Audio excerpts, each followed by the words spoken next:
Squarely is the question asked, is our children learning? The simple answer to this question is yes. Yes, they're learning something. As yesterday's positive report card shows, children do learn. The real question, however, is whether or not they're learning something worthwhile.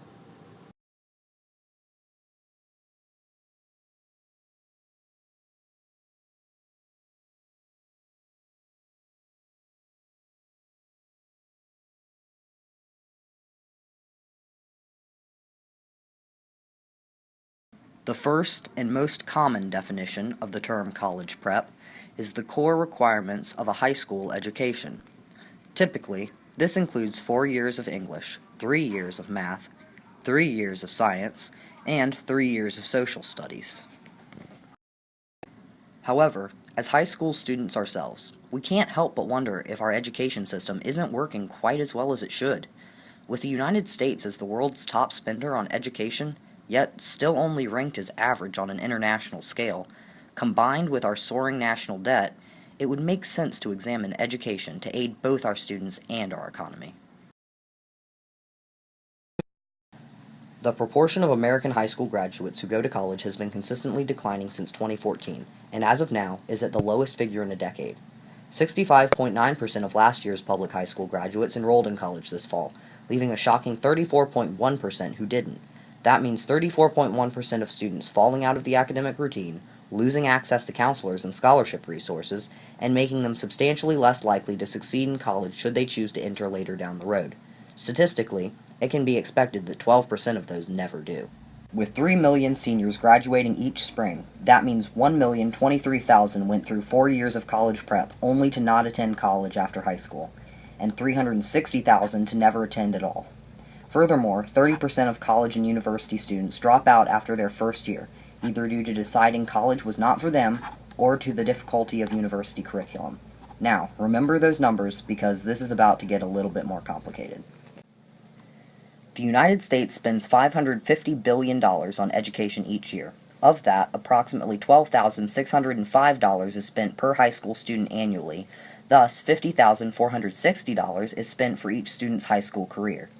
This means $51,579,660,000 is spent annually on students not enrolling in college after they graduate, and $18,151,200,000 on students never going at all. That's a lot of money being used for college prep on kids not going to college. We want to know from a student's perspective if that money is going to waste. Do you think our education system wastes significant funds and resources on those without college potential? Probably. I think the money would be better spent giving them vocational training so they could get a job after high school. I think a little bit yes. I do think that not everyone needs to go to college. People that are welders, auto mechanics, nail technicians, it's not really necessary to go to high school for 4 years, and I don't think it's necessary to have to pay the extra teachers to teach unmotivated and undriven students that aren't going to go on and continue their education. I think for people that are going into other fields, it's much more important to know how to do what they plan on doing than it is to know the Pythagorean theorem. Now, let's get a teacher's perspective. As a libertarian, I think the federal government should be very minimal in education. So we're probably wasting a lot of resources that could be tracked to be more efficiently spent on vocational ed, as well as the current track we have for 4-year plans for high school. So we are wasting about 50% of the money that we're currently spending. Yes, I think there's tons of money that goes into it with so many students that end up either not going to college or going for maybe a semester or two and realizing it's not for me. That money could have better been spent in specific trades. You know, the technology to teach a kid how to weld, or the computer software to teach a kid game design, because those things are expensive, and so that money could be spent that way. Without a doubt, the significant expenses on non-college bound students don't make economic sense. But we've only addressed the tangible expenses. If you've ever heard the saying, time is money, you might know what's coming next. We now want to find out if students and educators think the education system is wasting the time of the non-college bound. Is the current education system wasting the time of the non-academically inclined?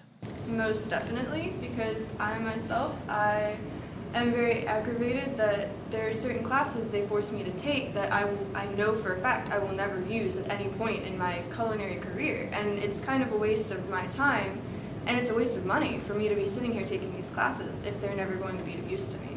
And I feel like too many kids have that problem.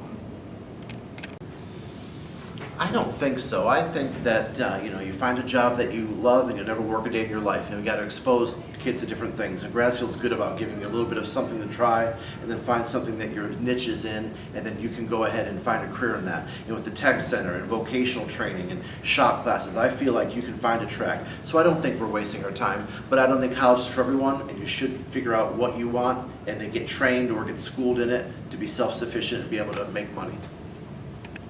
Yes. Like, they'd be better off getting vocational training, and they'll be able to get a job after high school. And then they won't be in debt, and they won't be voting for Bernie Sanders to give them money to go to college because they'll have a job.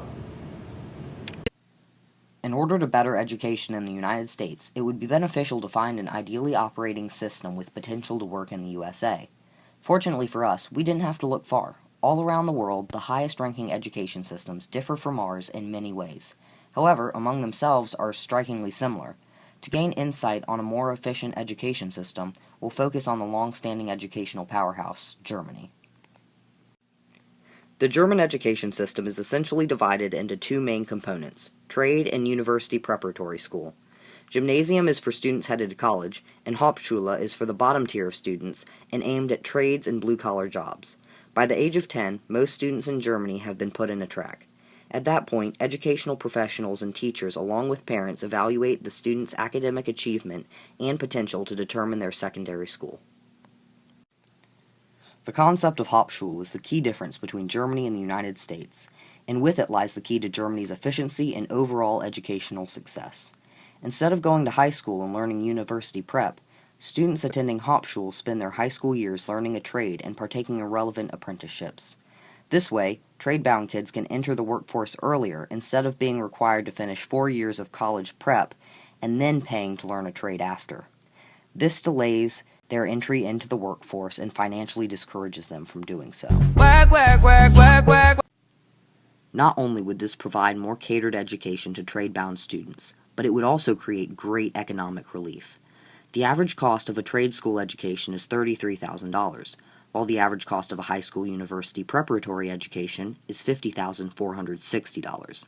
If the government paid for a Hauptschule for the non-college bound, an estimated $17.8 billion could be saved from each 4-year high school rotation. Here comes the money. Here we go. Money talk. Here comes the money. Money, money, money, money. Dollar, dollar. Dollar, dollar. Ching, ching, bling, bling. Cut the chatter. You ain't talking money. With the economic aspects still in mind, we're now going to see if teachers support a high school vocational education. Are there some students you believe would be better served by attending a trade school during their high school years rather than the typical university preparatory school? Yes, I do believe college isn't for everyone, and you don't need to go to college for 4 years to make a living and be trained to be self-sufficient. I do believe there should be 2 tracks, and I think we should determine that around an 8th or 9th grade year, and you could always change your mind, but the farther you get into the program, the harder it should be for you to flip-flop. You should make a decision and kind of stick with it. But I do believe in educational and vocational training as important as our 4-year college push that we've been doing the past 50 years in America. Yeah, absolutely. I think that there are students that have decided early on that they're not going to college, and instead of continuing to learn the math and the science and those types of courses that they would need, probably would be better off going to the tech center, learning the trade.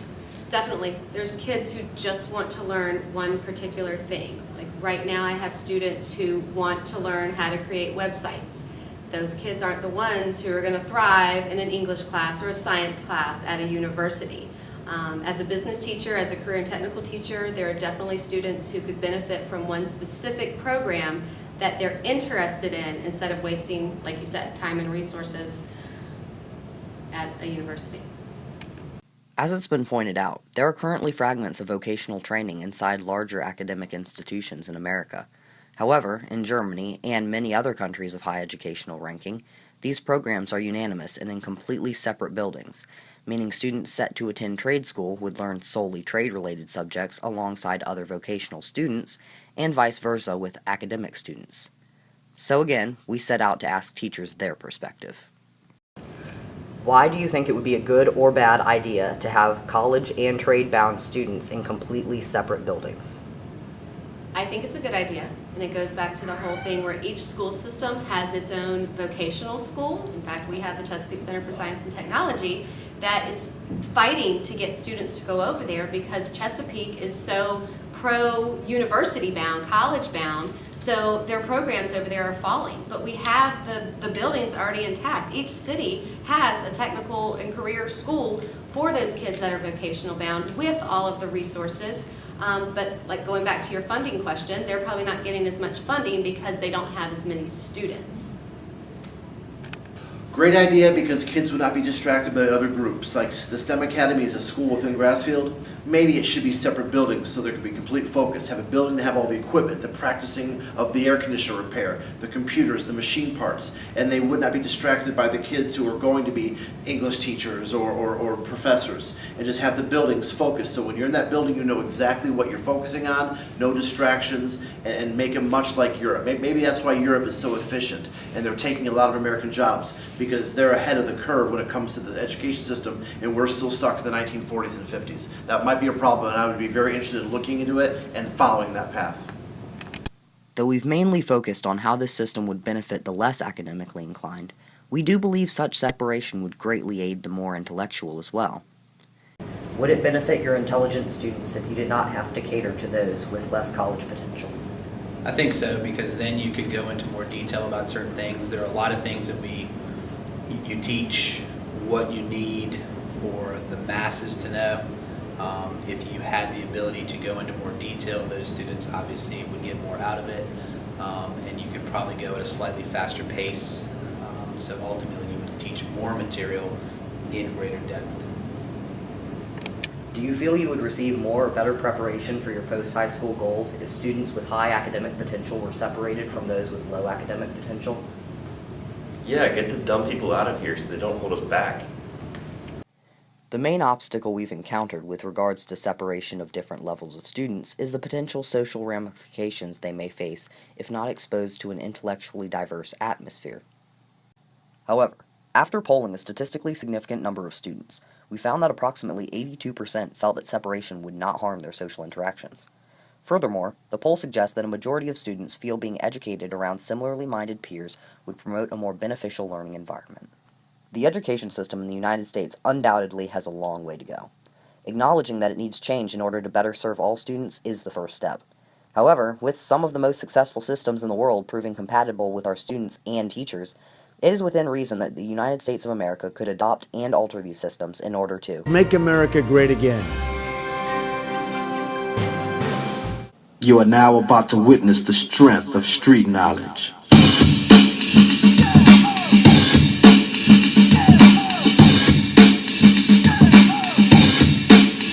Straight out of trade school, crazy stupid fool named Bob Stew.